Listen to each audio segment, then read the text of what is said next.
What's up everyone, Electronics here back another quick satellite video. So this isn't really a big video. This is just me showing you basically what so far of what my system looks like, I guess. I don't know. So like 4 days ago or something like that, we had this tornado thing, and as you could see, nothing really changed over here. It's quite crazy on how well my thing actually worked. Because like the thing is that this is not properly mounted. You could literally see this is just on a block of cinder blocks, just tied up using coaxial cable to these AC fans here, and this isn't going anywhere. It's actually quite crazy on how well this works, bro. So I guess if you have like a satellite that you want to aim and a couple of cinder blocks and some extra coaxial cable and some structural support on both sides, well, I guess you're lucky then. I'm actually surprised that this has been holding up literally since December 2023. Literally nothing wrong has happened here. I mean, yeah, I've moved this thing because obviously it's summer, so that fan is going to get used. Then I moved it from here to here because this is the pathway to the chairs and stuff. So this is where it sits now, right here. And then again, if you still don't know, underneath here is the DP34 switch. The reason why it's in this bucket type of thing is because it's not really waterproof anymore, because I did quite a bit of damage to it. Well, I could probably open this up and show you. I don't want to, you know what, I'm gonna just remove this rock and, ooh, that's hot. There you go. Of course, there's a couple of dead bugs and trash underneath there because this is closed up. So yeah, there's a couple of webs and stuff in there, but that's what the switch looks like. Port 1 on it is broken. I mean, satellite. The receiver ports, port 1 is broken, but it still works. And those caps on the end to add another switch is broken. Or, I mean the caps, but not the actual port. So it still works, but I don't know if it's safe to put, or I mean if it could be like out in the weather and stuff. I don't risk it though, which is why this bucket thing exists here, to go over that switch just to protect it. And yes, it is, what's it called?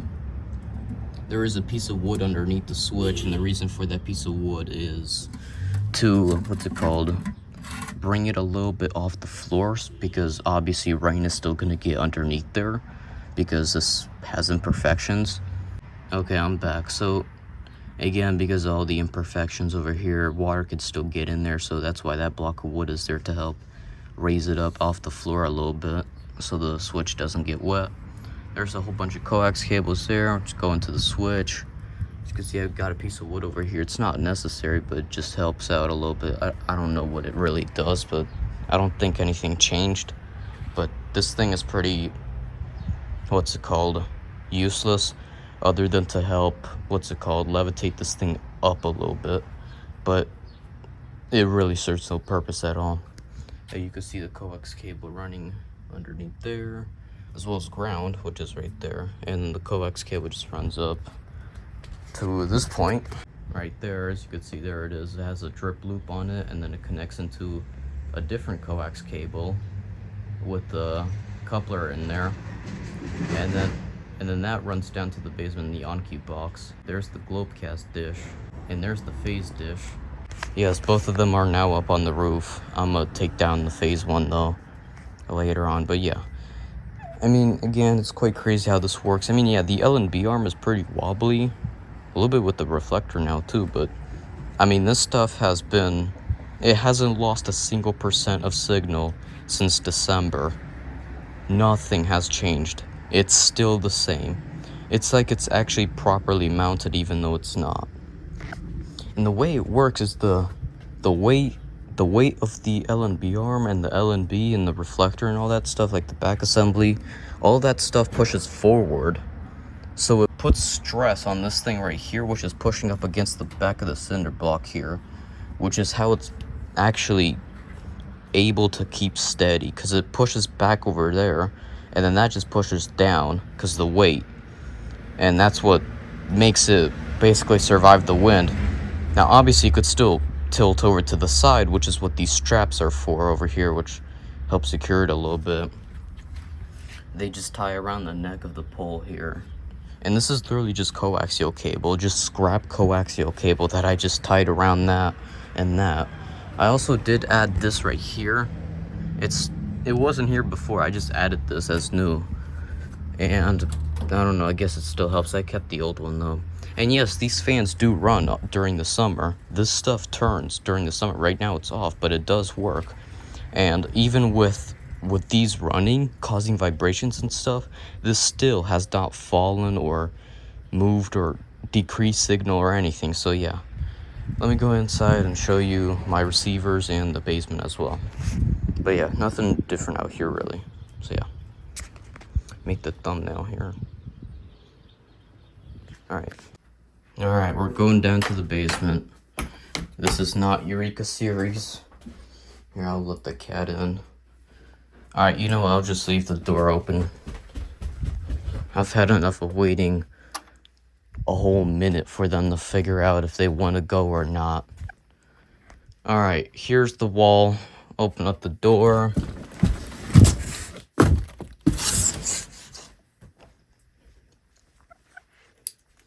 Sorry for the mess. It's not clean down here. Alright, well, here's the on-cue panel. And actually, real quick, this is where those two coax cables come in, as you could see. Then they just run down here. Behind this tube, this AC duct. And then that's where they enter, I think. I don't know. Yeah, that's them.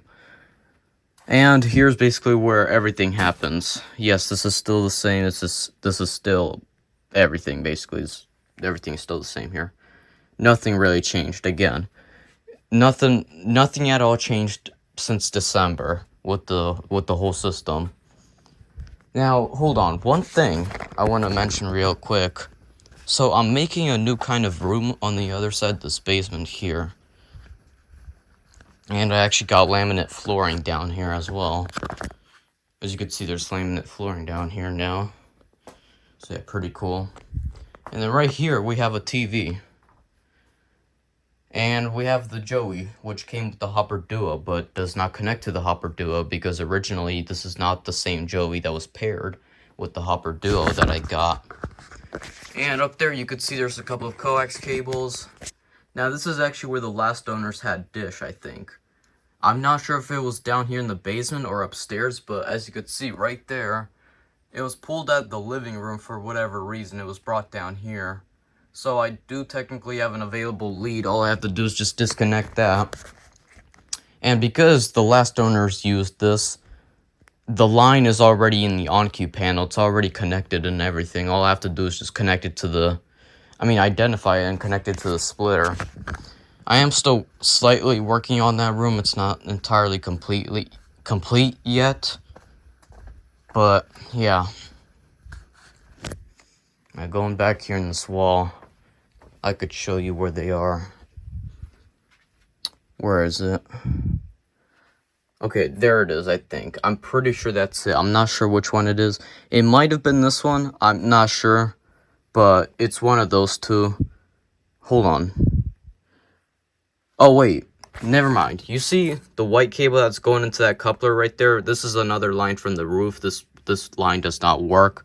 It's corroded and rusted on it, but this line does work, which is why I'm actually using it. And yes, that is the line that does the little drip loop at the top with the white cable, and then connects to the black cable outside again where the drip loop was. Here's the cable that was originally plugged into this one, which is the one that I'm currently using.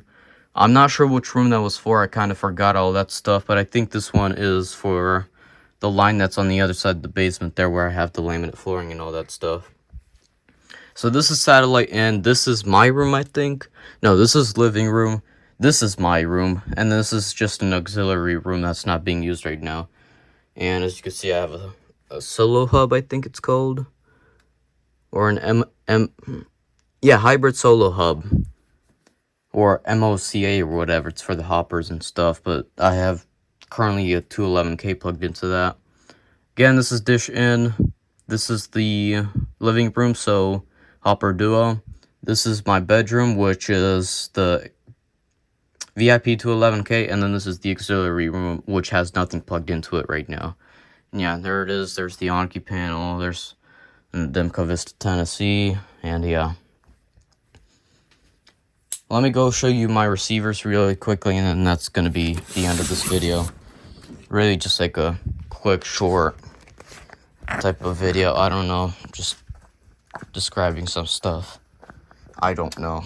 Alright, starting with the living room. Alright, here we are. So, the actual receiver's right here. And there it is. There's the Hopper Duo. It's currently unplugged though. So, yeah. Hopper Duo. There's the back. There's the line that's coming from that, what's it called? That splitter in the basement. HDMI, which is dish branded, by the way.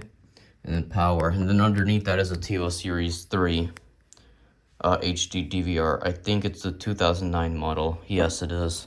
The 2004 one's in my room. And then I have a PS3 on top of that. So yeah, now for my room. Alright, here in my room, which is really dark because it always is dark in here. Here's the second receiver in the system, which is the 211K. And then here you can see there's another Series 3.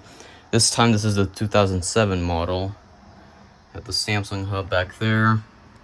So this one actually supports OTA, which is why I have a OTA antenna here, which is in the corner of this room right there. And it's just being powered by the 211K with the USB port on it.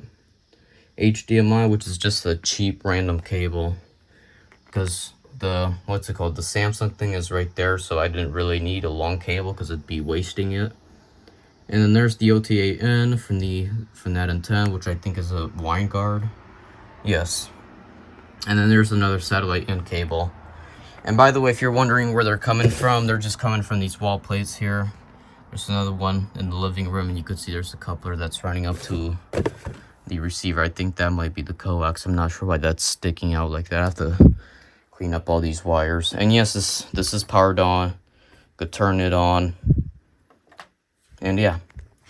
And the TV's right up there. Now, I do have another dish receiver. It's a 722K. I mean, hold on.